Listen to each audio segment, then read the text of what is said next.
bisa.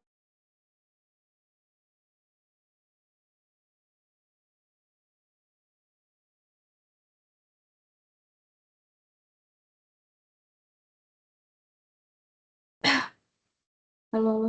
Nah, kayaknya udah masuk ya. Gimana, Lukman? Udah terdengar belum?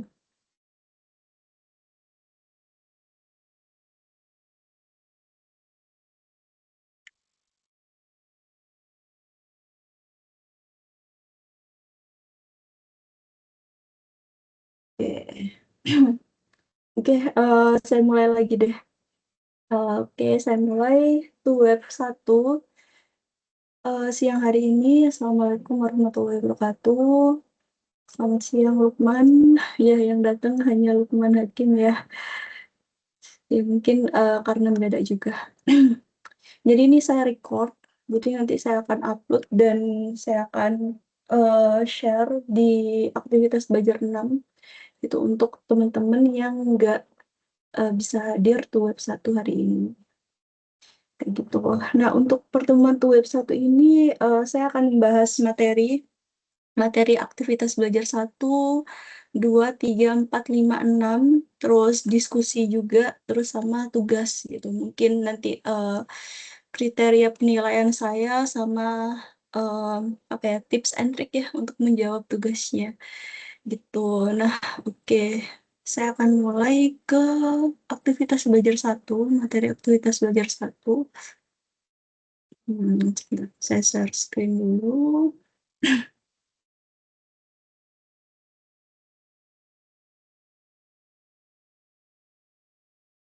Ini.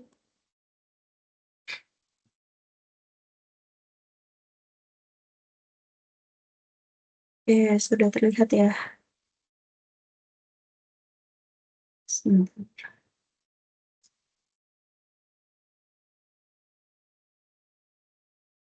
Ini.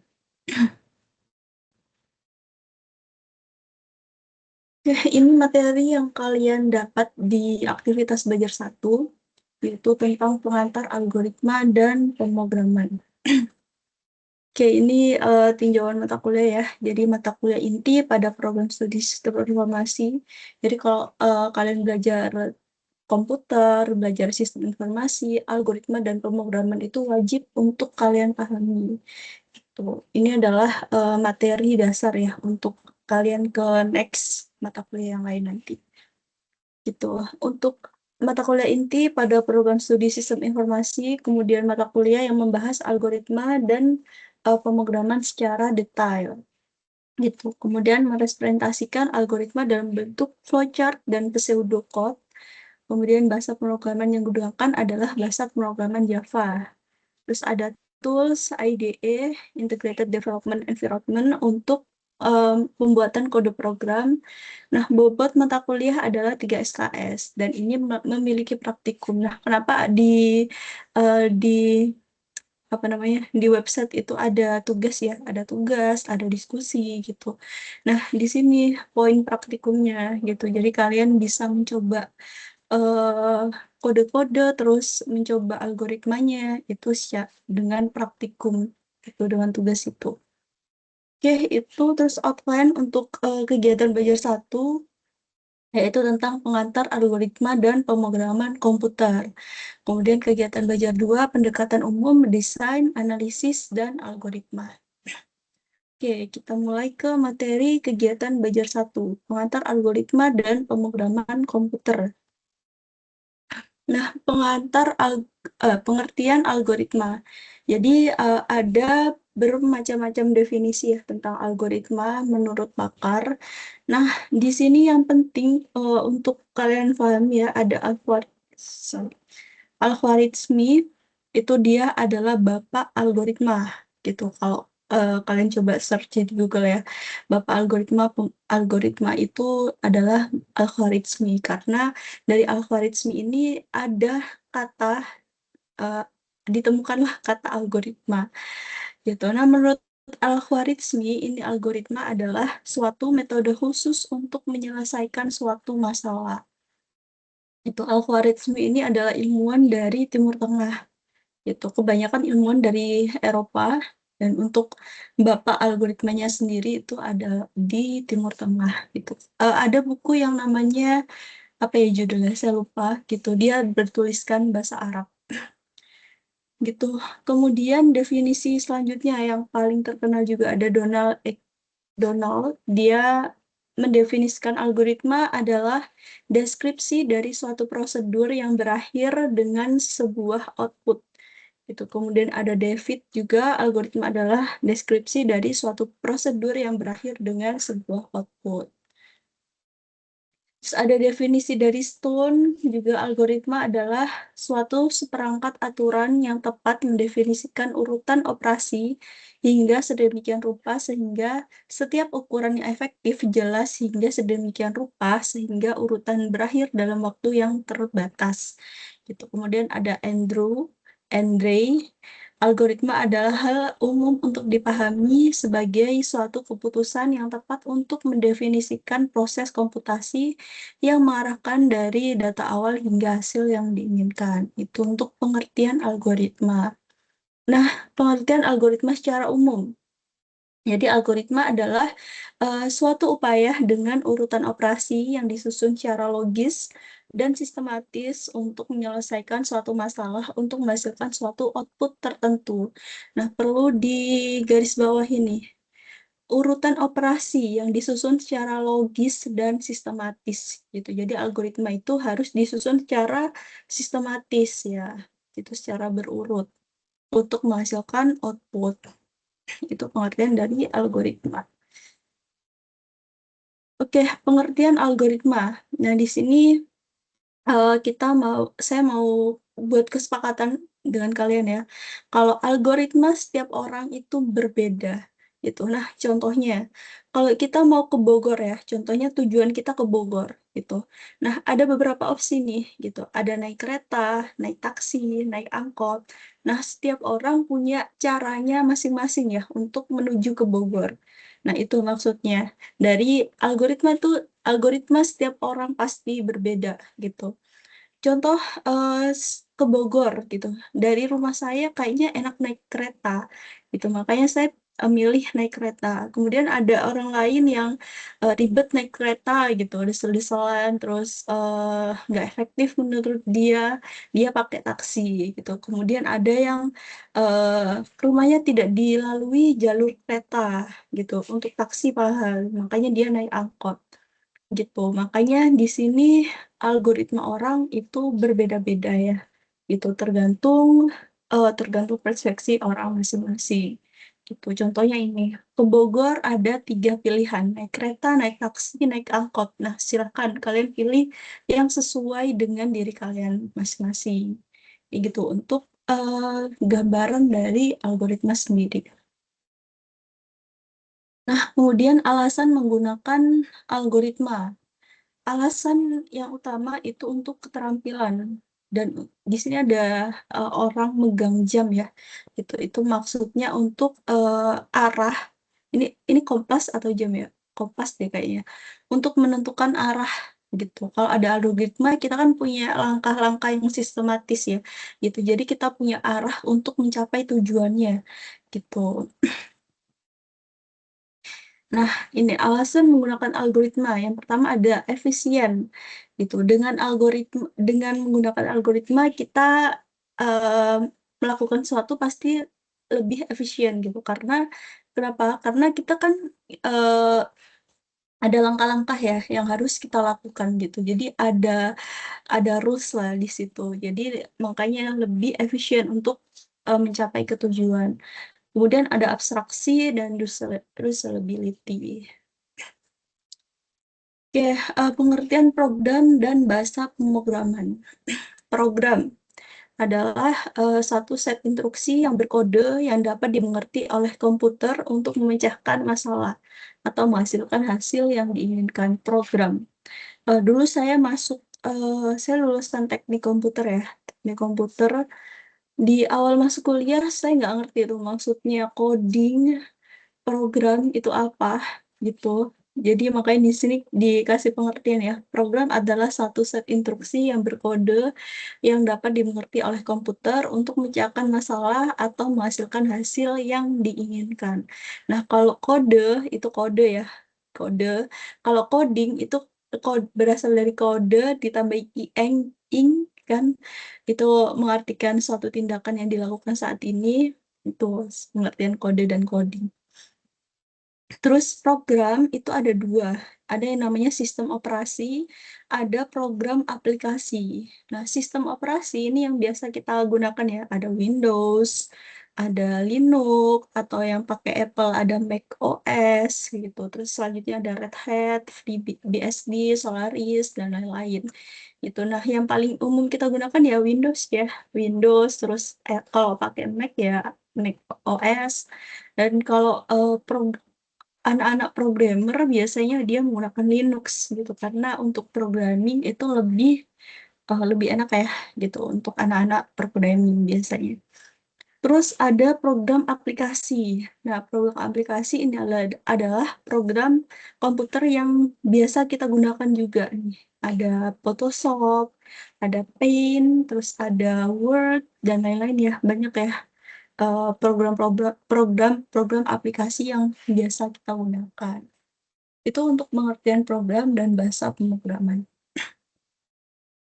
Nah, untuk bahasa pemrograman sendiri, itu adalah bahasa formal yang terdiri dari set instruksi untuk komputer yang menghasilkan luaran. Jadi, yang pertama itu bahasa pemrograman tingkat rendah gitu. Nah, dimaksud tingkat rendah ini karena dia adalah bahasa pemrograman yang paling dekat dengan mesin gitu. Nah, bahasa pemrograman paling dekat dengan mesin ini biasanya ada bahasa assembly ya, bahasa 01. Jadi kalau di sistem komputer itu komputer tuh hanya bisa membaca 01 ya. Gitu. Nah, itu bahasa pemrograman yang paling dekat dengan mesin, tingkat rendah. Kemudian ada bahasa pemrograman tingkat menengah. Jadi antara antara dekat dengan mesin dan dekat dengan manusia. Gitu. Ini biasa kita sebut dengan bahasa pemrograman rakitan. Terus selanjutnya bahasa pemrograman tingkat tinggi. Nah, ini yang biasa sering kita gunakan ya. Ada Java, Delphi, ada Python, terus ada C, C++, itu. Nah, ini ya contoh gambar contoh bahasanya. Nah, bahasa-bahasa itu yang paling dekat dengan manusia ini yang sering kita gunakan gitu karena kita mengerti ya bahasanya gitu daripada 01 yang bikin pusing, makanya kita biasa menggunakan bahasa-bahasa pemrograman yang tingkat tinggi karena paling dekat dengan manusia. Tuh. Nah, programmer adalah orang yang secara profesional bertanggung jawab atas perangkat lunak. Jadi pembuat aplikasi biasa disebut dengan programmer. Ya, masing ya dengan istilah programmer juga. Oke, menyelesaikan masalah dengan program. Yang pertama adalah menganalisa masalah dan membuat algoritma. Kemudian yang kedua, menuangkan algoritma ke dalam bentuk program. Kemudian baru mengeksekusi dan menguji program. Gitu. Jadi stepnya menganalisa dulu apa masalahnya, kemudian baru kita menentukan algoritma mana yang akan kita gunakan. Gitu baru mengeksekusi dan menguji. Nah, contoh ekspresi dari algoritma sendiri yang sudah kalian pelajari juga ya. Ada dua, sebenarnya banyak, tapi dua ini yang paling umum digunakan. Gitu. Ada flowchart sama pseudocode. Nah, flowchart ini bentuknya lebih visual ya, gitu, karena dia dalam bentuk-bentuk gitu, misal kotak, nggak ada segitiga juga sih, ada oval dan lain-lain seperti itu untuk flowchart. Kalau pseudocode ini lebih ke step-stepnya dalam bentuk perintah gitu, apa yang akan dilakukan di program nanti. Gitu. Jadi ekspresi algoritma akan lebih dalam dibahas di tutorial kedua. Gitu. Oke, ciri dan manfaat belajar algoritma. Ciri-cirinya jelas ada input, ada output. Jadi kalau kita buat algoritma jelas ya, apa yang mau kita masukkan, terus apa yang mau kita hasilkan. gitu. Kemudian ada prosesnya juga, terus berpola dan logis dan menghasilkan output, terus memiliki instruksi yang jelas dan memiliki stopping rules atau titik berhentinya. Kemudian manfaatnya yaitu yang pertama meningkatkan kemampuan berpikir logis gitu. Jadi kalau kita berpikir tentang algoritma itu belajar untuk berpikir logis ya, karena step by step kita tahu urutannya, terus tahu apa yang mau kita hasilkan, tahu apa yang mau kita input nanti gitu. Terus berpikir sistematis juga. Terus mempertajam saya salah dengan tepat. Itu untuk ciri-ciri dan manfaat algoritma. Nah, pedoman penyusunan algoritma sendiri. Jadi tidak ada aturan baku dalam penyusunan algoritma. Yang ada adalah syarat ketercapaian sebuah algoritma. Itu tadi yang saya bahas tadi ya. Kalau algoritma orang itu berbeda-beda, makanya di sini tidak ada aturan bakunya gitu. Tapi ada syarat nih untuk algoritma itu bisa berjalan gitu. Nah, yang pertama tadi input, output, definiteness dan effectiveness. Efektif ya. Oke, itu untuk aktivitas belajar 1. Kita lanjut ke itu ya penjelasan aktivitas belajar 1. Kita lanjut ke aktivitas belajar kedua. Oke, sebentar.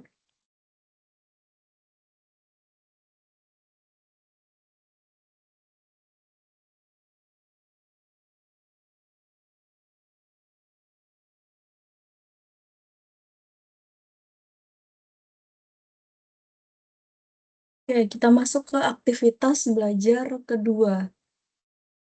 Ini sama ya, untuk tinjauan mata kuliah sama seperti kegiatan belajar 1 tadi. Nah, untuk kegiatan belajar kedua, kita akan membahas struktur dasar dari algoritma. Yang pertama ada sequential, gitu. Jadi algoritma sequential itu sebagai berikut, ada instruksi yang dikerjakan secara berurutan, tidak boleh melompati satu langkah perintah pun, gitu. Jadi ini ya rules-nya, instruksi itu harus berurutan dan tidak boleh lompat-lompat. Gitu. Nah, contohnya ada sebuah algoritma terdapat 20 langkah di sini. Maka semua langkah tersebut dikerjakan berurutan mulai dari 1 hingga 20 gitu. Jadi rules-nya itu harus dikerjakan secara berurutan gitu. Nah, nggak boleh nih ada langkah 1 terus kita buat cepet aja deh gitu. Jadi langkah ke 19 misal biar langsung ke 20. Nah, itu nggak boleh ya gitu, karena tidak boleh melompati satu langkah perintah pun gitu. Jadi harus secara berurutan. Itu untuk sequential. Nah, ini ada contoh flowchart dan pseudocode nih. Misal ada di sini ya start, kemudian kita baca A, read A, read B. A itu sebuah inputnya, misalnya inputnya 529 dan 256 misal. Kemudian kita hitung sum ya penjumlahan. Itu kalau kalian belajar Excel juga ada sum di situ. Sum penjumlahan A plus B gitu. Kemudian kita cetak print ya gitu untuk bahasa pemrogramannya kita print sumnya, cetak sum baru selesai gitu contohnya. Jadi tidak ada satu langkah pun yang dilompati.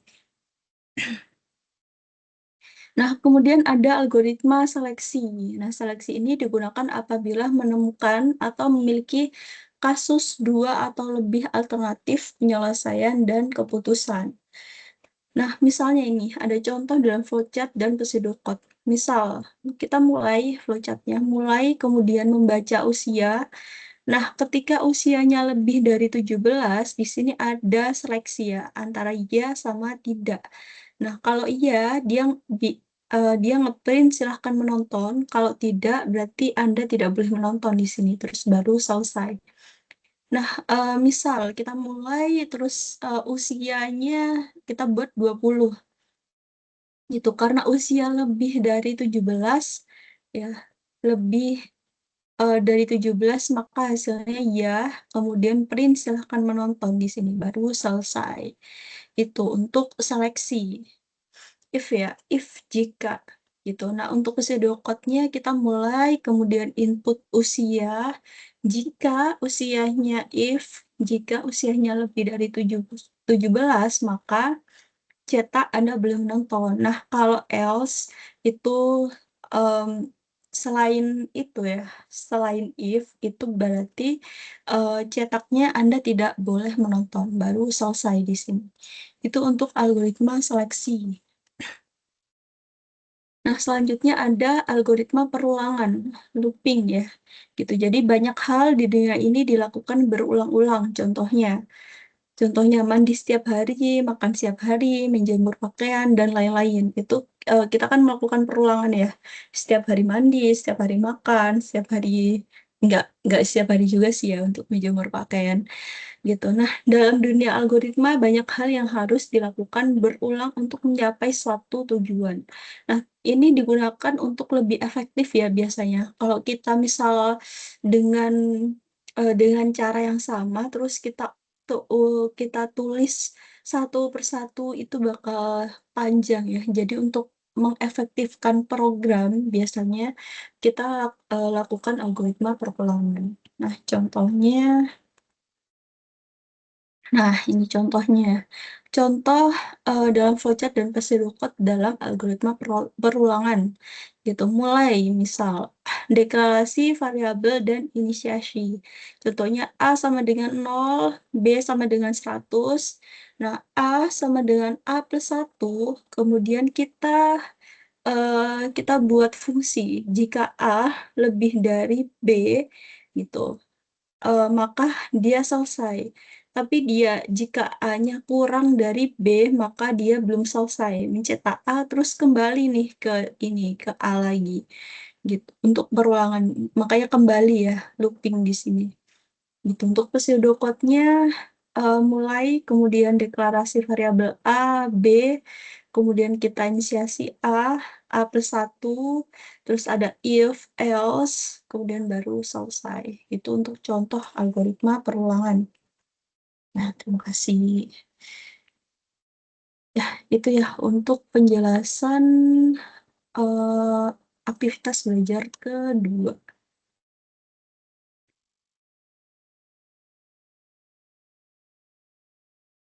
Kita lanjut untuk penjelasan aktivitas belajar ketiga. Oke.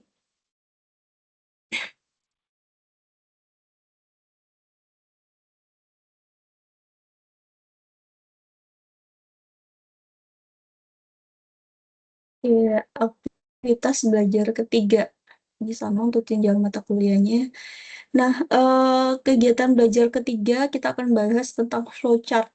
Ya, flowchart adalah jenis diagram grafis atau simbolik yang mewakili suatu algoritma atau proses-proses tertentu. Nah, setiap langkah dalam algoritma diwakili oleh simbol yang sama atau berbeda dan berisi penjelasan singkat setiap langkah. Itu untuk pengertian dari flowchart. Nah, di sini ada contoh ya, mencari kecepatan V, mencari percepatan A, jarak S, waktu T. Nah, kalau rumus fisika ya, V sama dengan S per T atau A sama dengan V per T. Nah, kita buat flowchart-nya. Yang pertama, kita mulai dulu, kemudian deklarasi variabel. Nah, di sini kan ada penjelasan ya, ada F, A, S, T. Kita deklarasikan dulu, baru kita input nih nilai S sama T-nya. Gitu. Terus kemudian ada hitung kecepatan. Kita masukkan rumusnya. F sama dengan S per T, terus kemudian hitung percepatannya A sama dengan F per T, kemudian baru menampilkan nilai dan selesai. Itu untuk contoh flowchart-nya. Nah, keuntungan menggunakan flowchart. Keuntungannya, yang pertama komunikasi. Ya, ini digunakan untuk kita berkomunikasi ya. Kemudian analisis yang efektif, dokumentasi pengkodeannya lebih efisien, terus proper debugging, kemudian pemeliharaan program yang efektif. Itu untuk keuntungan menggunakan flowchart. Nah, keterbatasannya itu logika kompleks itu kurang bisa kurang bisa digambarkan di flowchart. Terus kalau ada perubahan dan modifikasi juga, kemudian ada reproduksi. Itu keterbatasan dari flowchart. Nah, ini simbol-simbol dari flowchart. Jadi, nggak sembarangan ya kita untuk gambar flowchart gitu. Kayak misal, saya nggak mau nih Bu, persegi panjang, saya maunya lingkaran dimulai gitu. Nggak bisa ya gitu, karena ada aturannya untuk membuat simbol-simbol flowchart. Oke, untuk simbol mulai atau selesai kita pakai ini namanya terminator. Jadi menunjukkan setiap awal dan akhir dari proses algoritma.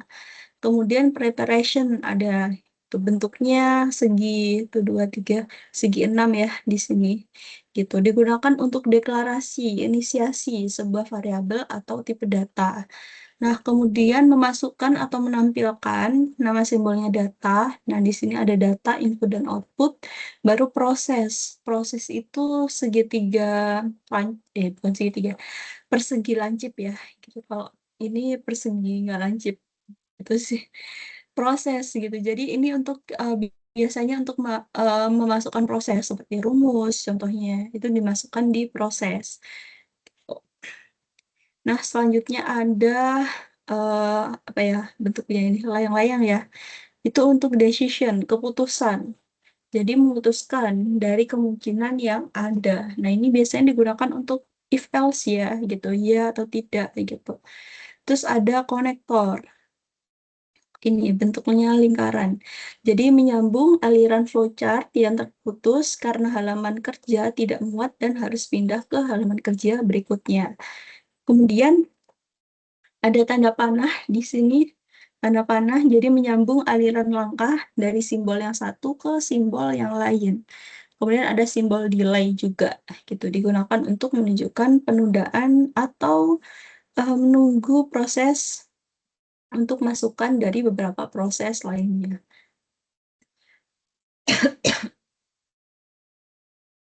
Oke, ini pedoman dasar membuat flowchart gitu. Jadi yang pertama, dalam menggambar flowchart yang tepat, semua persyaratan yang diperlukan harus dicantumkan dalam urutan yang logis. Tadi ya sudah kita bahas juga untuk urutan yang logis. Nah, diagramnya alur harus rapi, jelas, dan mudah diikuti. Nah, fungsinya flowchart itu kan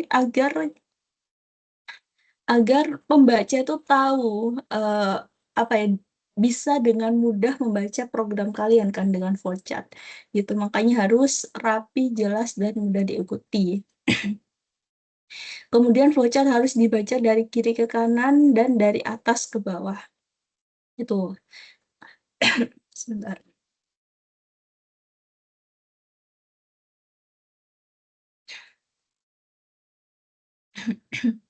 Oke, flowchart harus dibaca dari kiri ke kanan atau atas ke bawah. Nah, ini prosedur dasarnya ya, atas ke bawah. Nggak boleh nih kalian ngide dari bawah ke atas aja, Bu, lebih lebih enak gitu, misal. Nggak boleh. Tuh, kemudian sebuah simbol proses hanya dapat memiliki satu garis aliran yang keluar darinya. Itu kalau kita lihat ya, flowchart tadi. Nah, di sini ada satu aliran tuh. Kalian lihat ya, dari atas ke bawah gitu. Atau dari kiri ke kanan itu satu aliran. Jadi nggak boleh buat cabang yang tidak memiliki arti ya, gitu.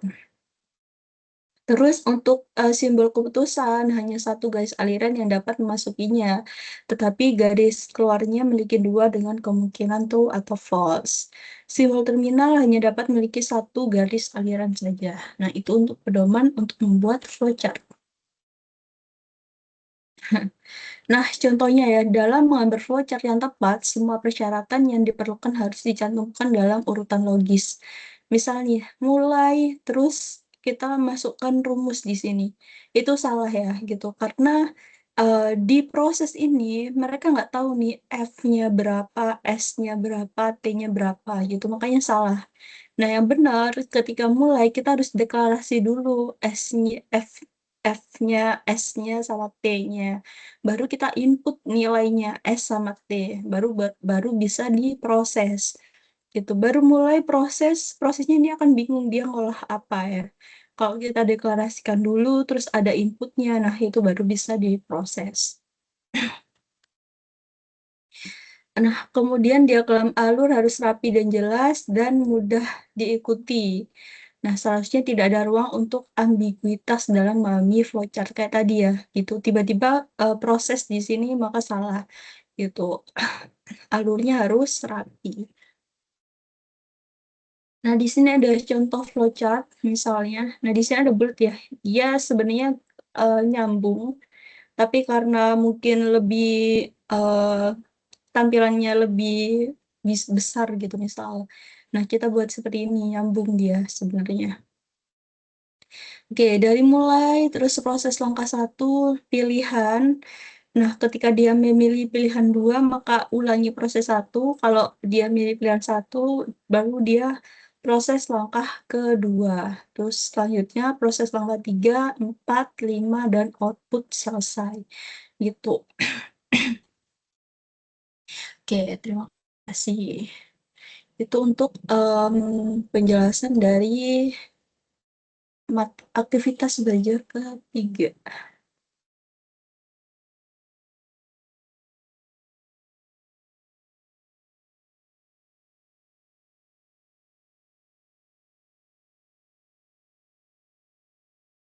Cukup padat ya materinya, karena tuh web 1 emang bahas 1 sampai 6.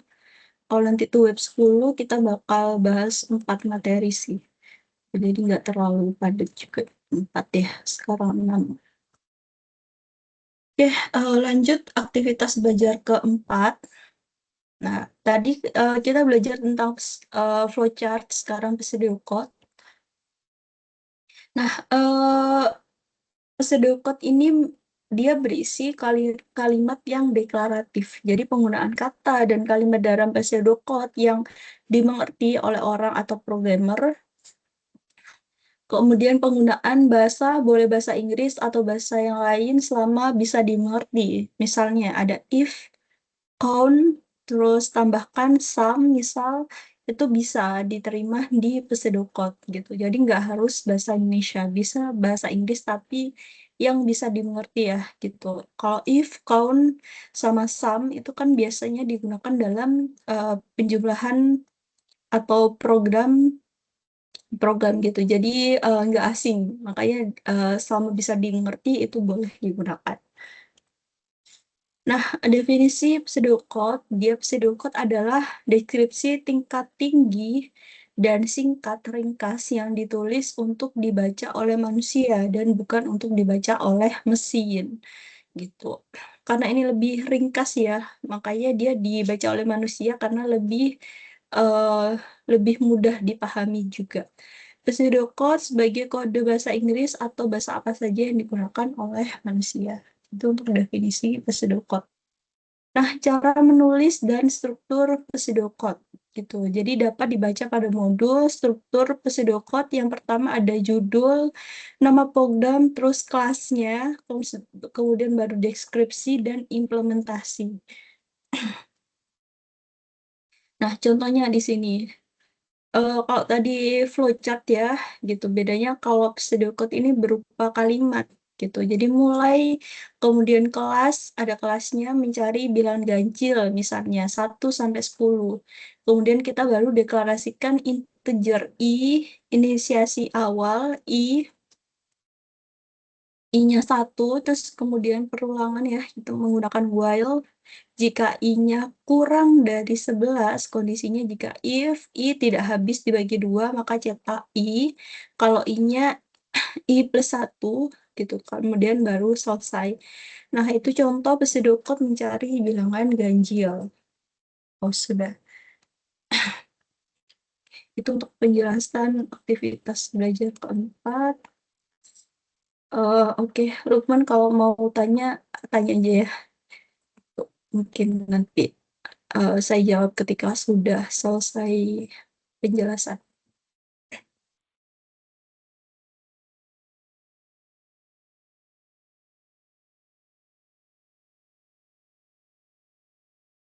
Oke, lanjut ke aktivitas belajar keenam. sama ya untuk tinjauan mata kuliahnya. Nah, selanjutnya ini adalah terus pengantar Java. Jadi di sistem informasi di UT itu kalian wajib menggunakan bahasa Java. Sebenarnya banyak ya bahasa yang lebih terkenal, misal Python, C, gitu. Nah, namun untuk UT sendiri dia menggunakan bahasa Java. Oke, kenapa menggunakan Java? Gitu karena Java itu begitu diminati. Nah, tren teknologi yang berkembang pada setiap tahun, kemudian banyak digunakan perusahaan besar, efisiensi waktu dan biaya, kemudian dukungan komunitas juga yang luas. Nah, ini ada sejarah rilisnya Java. Jadi setiap program itu selalu diupdate ya, gitu dari setiap tahun. Contohnya, kalau Java sendiri dari 96 ada JDK Beta, terus 1.0, 1.0, terus 1.1, XX, dan 2018 ada SE10. Itu untuk sejarah rilisnya Java. Nah, konsep pemrograman Java sendiri ada dua. Yang pertama terstruktur dan OOP. OOP itu orientasi project, apa ya kepanjangannya? Sebentar, nanti mungkin ada penjelasannya. Kelebihan pemrograman Java itu multi-platform, terus kemudian library-nya yang lengkap, kemudian dia mendekati sintaks C++. Nah, C++ ini dia adalah kode yang biasanya digunakan untuk membuat aplikasi komputer kebanyakan, gitu. Makanya dia mendekati sintaks C++. Kemudian berorientasi objek. Nah, tadi OOP itu berorientasi pada objek.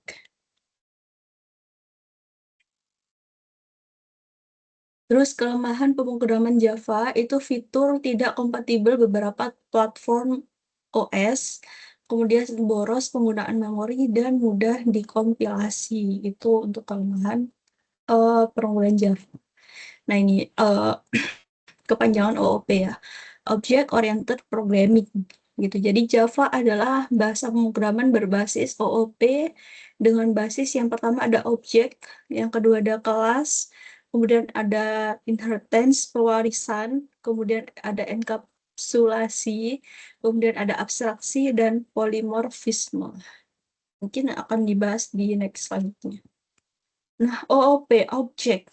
Jadi objek adalah bagian terkecil pemrograman yang memiliki sifat dan karakteristik.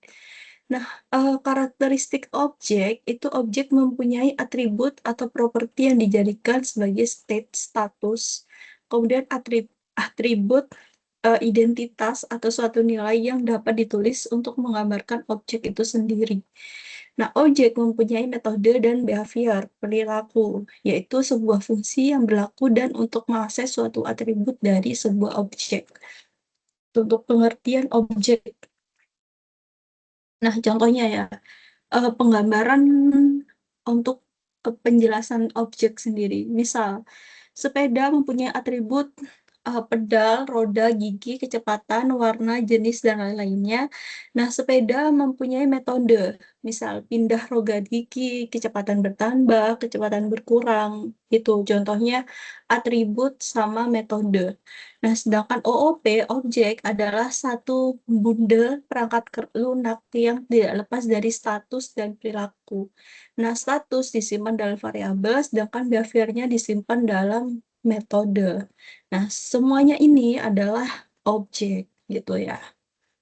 Tadi untuk status perilaku disimpan dalam variabel, sedangkan behaviornya disimpan dalam metode. Nah, selanjutnya pengertian kelas. Jadi nanti kalau ngode Java itu akan ada yang namanya kelas ya. Kelas tidak lain adalah atribut atau properti dan metode atau kelakuan behavior yang didefinisikan. Misalnya, saya punya sepeda. Nah, nanti saya bagi per kelas ya. Yang pertama ada kelas sepeda gunung, kelas sepeda balap, kelas sepeda tandem gitu misal. Itu kelasnya. punya kelas masing-masing gitu. Secara umum semuanya sepeda gitu, tapi mereka punya kelas. Nah, itu untuk pengertian sedikit ya, pengertian dari Java. Oke, kita lanjut ke materi ke-6.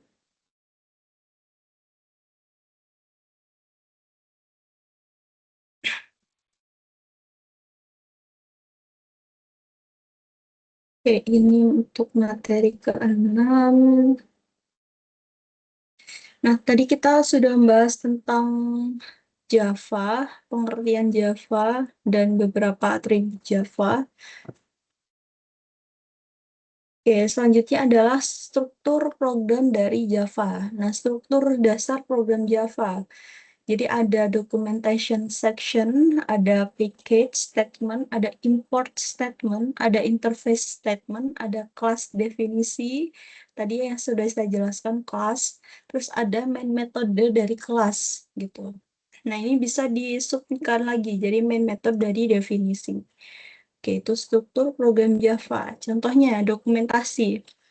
Komentar atau penjelasan singkat untuk setiap baris atau blok tertentu untuk menjelaskan fungsi atau baris program gitu, macam sintaks komentar.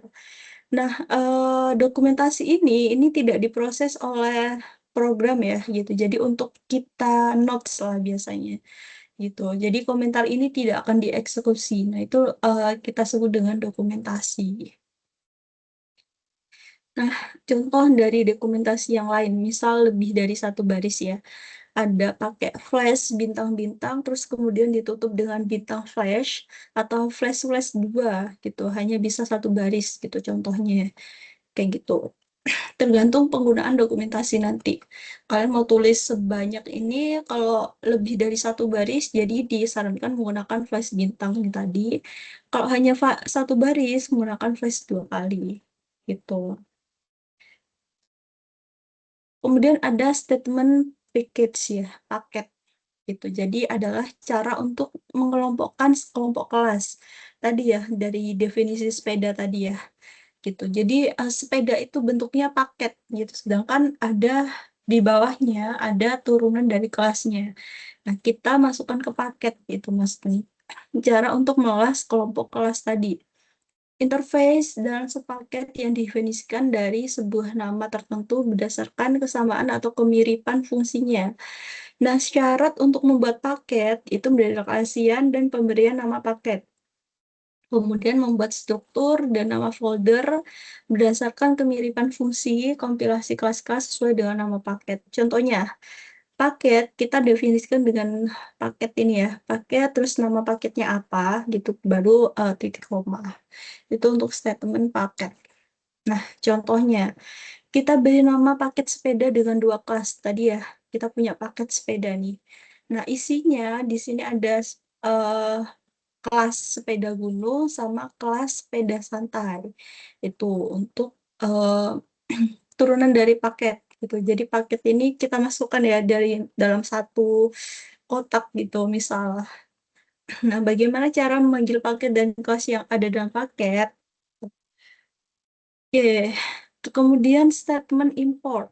Nah, import ini penyataan yang digunakan untuk merujuk suatu metode atau kelas yang dijarakkan dalam paket library lainnya untuk digunakan dalam program induk.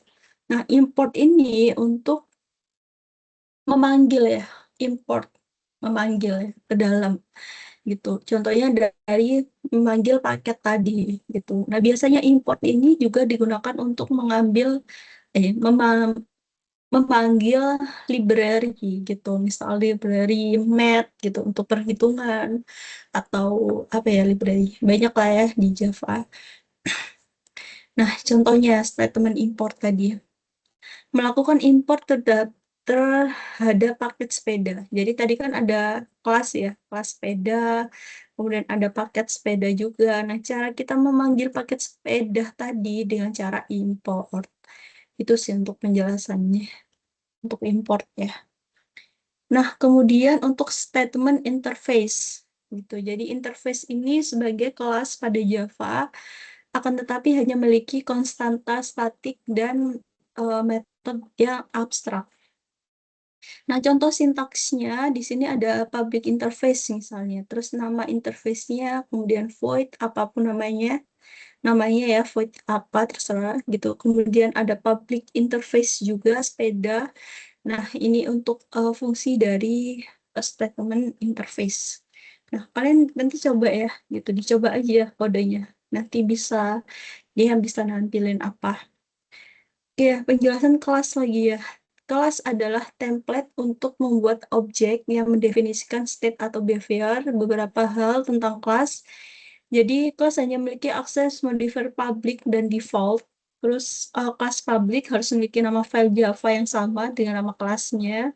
Kemudian satu file Java bisa membuat lebih dari satu kelas non-public dan satu kelas public. Terus kelas public dapat dilihat oleh semua kelas gitu. Kelas yang dengan akses default hanya dapat dilihat oleh kelas dalam paket yang sama. Nah, file Java tanpa kelas public tidak memiliki batasan penamaan. Itu untuk pengertiannya. Nah, contoh sintaksnya public class gitu. Jadi public ya fungsinya. Jadi eh, untuk deklarasi metode, kemudian ada public class, misal sepeda gunung tadi yang sempat kita bahas. Oke, itu untuk materi sampai aktivitas belajar 6. Jadi tadi kita sudah belajar tentang pseudocode ya, pengertian algoritma, terus kemudian pseudocode, flowchart, terus kemudian sedikit tentang Java. Oke, mungkin sebelum itu saya mau bahas ini sendiri ya. Eh, sebentar.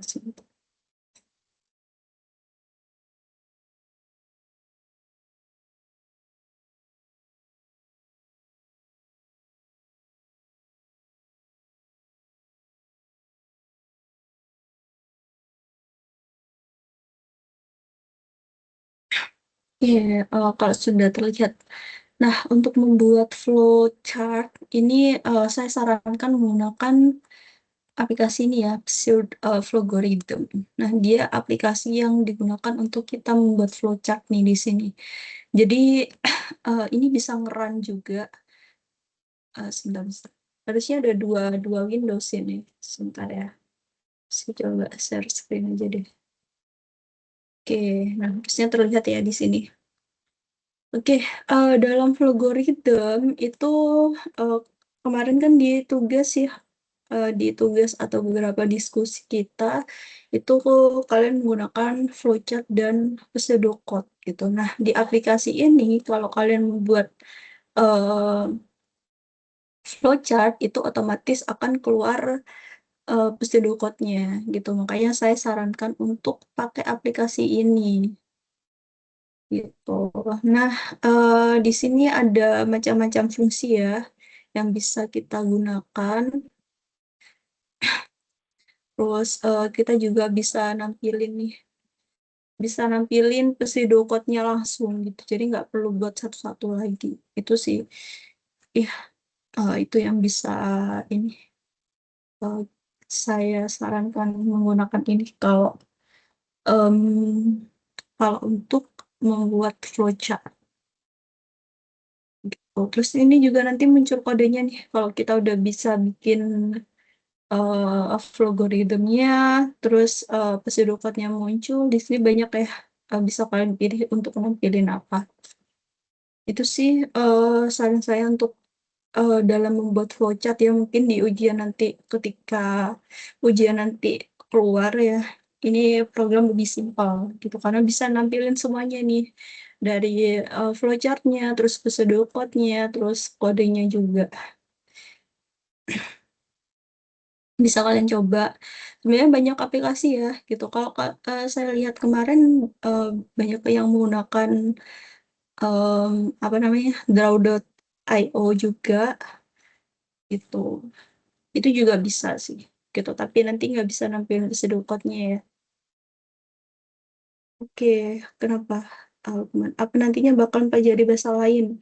Kalau di algoritma dan pemrograman itu bahasa Java aja Lukman gitu.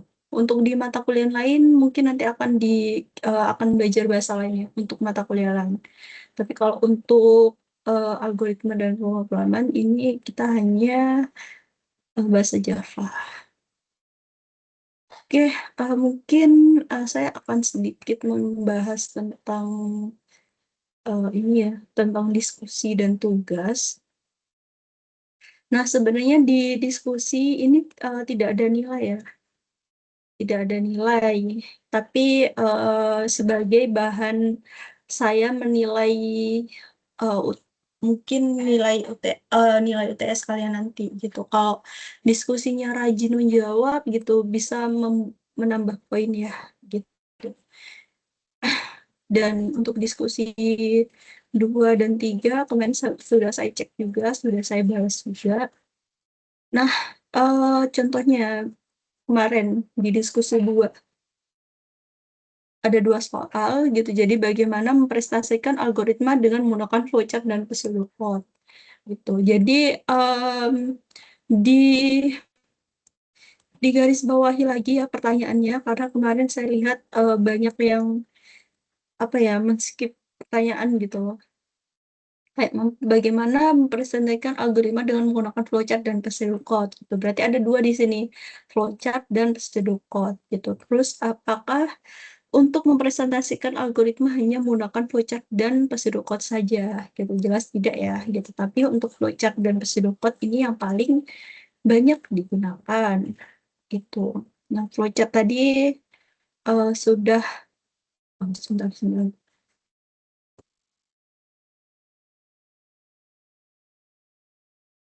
Ya, untuk flowchart dan pseudocode tadi sudah kita bahas sebenarnya pengertiannya di PPT juga ada. Kalian juga punya buku ya, itu yang bisa kalian baca juga untuk pengertiannya. Kemudian diskusi 3, bagaimana peran pseudocode sebagai representasi algoritma dan membantu perancangan solusi pemecahan masalah secara teratur. Gitu. Nah, itu dijelaskan secara detail. Lebih baik ada referensi ya, gitu. Karena mahasiswa sekarang tuh rawan menggunakan ChatGPT gitu. Jadi lebih baik saya sih lebih baik ada referensi ya gitu yang dijawabkan kalian. Gitu. Jadi kalian sudah baca apa, terus jadi kan tahu kan sumber kalian dari mana juga. Nah, tugas 1 sudah saya nilai juga. Nah, diusahakan ya ini diperhatikan lagi untuk soalnya. Jadi algoritma dan dunia pemrograman komputer dalam spasi 1,5 dibuat pada Microsoft Word dengan daftar pustaka minimal 5 gitu misal. Nah, ini ya yang saya notice.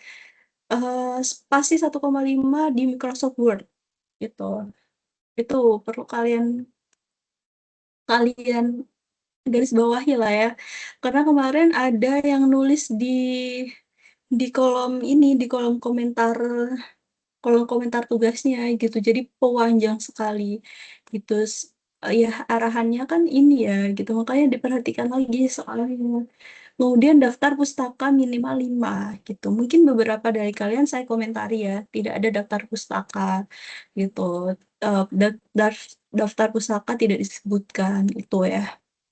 Jadi nilainya jadi berkurang gara-gara kalian kurang teliti dalam membaca soal. Kemudian ini yang B, sejarah Java dan perkembangannya sampai saat ini, cari referensi di internet berkaitan dengan program Java, software-software yang dibuat, bahasa pemrograman Java minimal 2 software. Tuh, dicari referensi di internet gitu. Berarti sertakan juga referensinya.